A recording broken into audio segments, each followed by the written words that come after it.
اعوذ باللہ من الشیطان الرجیم بسم اللہ الرحمن الرحیم رب یسر ولا تعسر وتمم بالخیر وبک نستعین آمین یا رب العالمین۔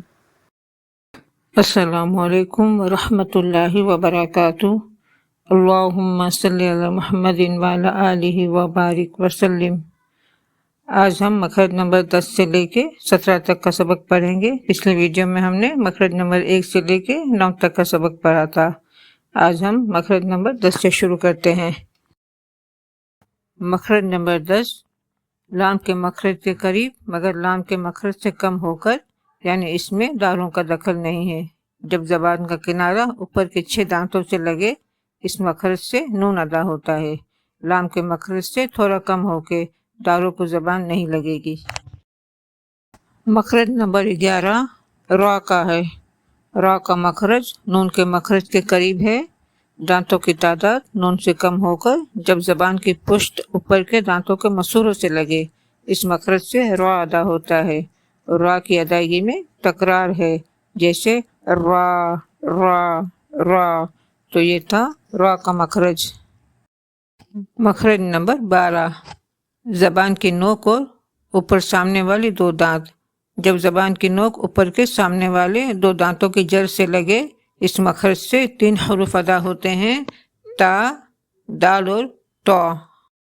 مخرج نمبر 13 زبان کی نوک اور اوپر سامنے والے 2 دانتوں کا سرا۔ جب زبان کی نوک اوپر کے سامنے والے 2 دانتوں کے سرے سے لگے، اس مخرج سے 3 حروف ادا ہوتے ہیں، سا، دال اور ضا۔ ان کو نرم حروف بھی کہتے ہیں کیونکہ ان حروف کو نرمی سے پڑھا جاتا ہے۔ ان حروف کی ادائیگی میں سختی سے بچا جائے۔ مخرج نمبر 14 زبان کی نوک اور نیچے والے 2 دانتوں کا سرا اور ساتھ کچھ اوپر والے 2 دانتوں کا سرا۔ جب زبان کی نوک نیچے کے سامنے والے 2 دانتوں کے سرے اور ساتھ کچھ اوپر والے سامنے کے 2 دانتوں کے سرے سے لگے، اس مخرج سے 3 حروف ادا ہوتے ہیں، زا، شین اور صاد۔ ان تینوں کو سیٹی والے حروف بھی کہتے ہیں کیونکہ ان حروف کی ادائیگی میں سیٹی کی سی آواز آتی ہے، اس لیے ان حروف کو سیٹی والے حروف بھی کہتے ہیں۔ مخرج نمبر 15 جو فا کا ہے۔ اوپر کے 2 دانتوں کا سرا جب نیچے والے ہونٹ کے گیلے حصے سے لگے، اس مخرج سے فا ادا ہوتا ہے۔ مخرج نمبر 16 اس مخرج کا تعلق دونوں ہونٹوں سے ہے۔ اس مخرج سے 3 حروف ادا ہوتے ہیں، با، میم، واو۔ وہ اس طرح کے با بند ہونٹوں کے گیلے حصے سے ادا ہوتا ہے، میم بند ہونٹوں کے خشک حصے سے ادا ہوتا ہے، واو دونوں ہونٹوں کو گول کرنے سے ادا ہوتا ہے، اور ان چاروں حروف کو فا، با، میم، واو کو ہونٹوں سے ادا ہونے والے حروف کہتے ہیں۔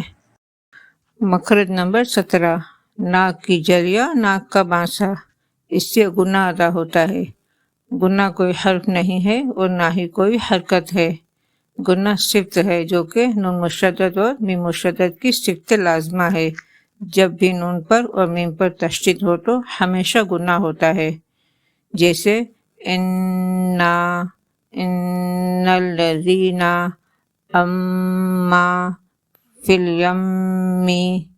آواز کو ایک الف کی مقدار ناک میں ٹھہرا کر گنگنی آواز سے پڑھنے کو گنہ کہتے ہیں۔ یہاں تک 17 مخارج کا سبق پورا ہوا۔ اب ہم پڑھیں گے کہ مخرج کیسے معلوم کرتے ہیں۔ مخرج معلوم کرنے کا طریقہ وہ یہ ہے کہ جس بھی حرف کا مخرج معلوم کرنا ہو، اس حرف کو ساکن کر دیں اور اس سے پہلے حمزہ زبر کے ساتھ لے آئیں اور اس حرف کو حمزہ کے ساتھ ملا کر پڑھیں۔ جس جگہ آواز ختم ہوگی وہ اس حرف کا مخرج ہوگا۔ جیسے اگر ہمیں حرف میم کا مخرج معلوم کرنا ہے تو میم پر جزم لگا کر میم کو ساکن کر دیں گے اور میم ساکن سے پہلے حمزہ زبر کے ساتھ لے آئیں گے تو یہ پڑھا جائے گا حمزہ میم زبر ام۔ جہاں آواز ختم ہوئی وہ میم کا مخرج ہے۔ اسی طرح سے سارے حروف کے مخرج معلوم کر سکتے ہیں، جیسے حمزہ فا زبر اف، حمزہ سین زبر اس، حمزہ لام زبر ال، حمزہ واو زبر او، اف، اس، ال، او۔ تو یہ تھا مخرج معلوم کرنے کا طریقہ۔ آج کا سبق ختم کرتے ہیں، اگلی ویڈیو میں نئے سبق کے ساتھ حاضر ہوں گے انشاءاللہ۔ السلام علیکم ورحمۃ اللہ وبرکاتہ۔ امید ہے آپ کو آج کی ویڈیو پسند آئی ہوگی۔ اپنی رائے اور تجاویز ہمیں ای میل کے ذریعے ضرور بھیجیں، اور اگر آپ تجوید کے ساتھ قرآن سیکھنا چاہتے ہیں تو ہماری آن لائن کلاسز جوائن کرنے کے لیے ای میل پر رابطہ کریں۔ شکریہ۔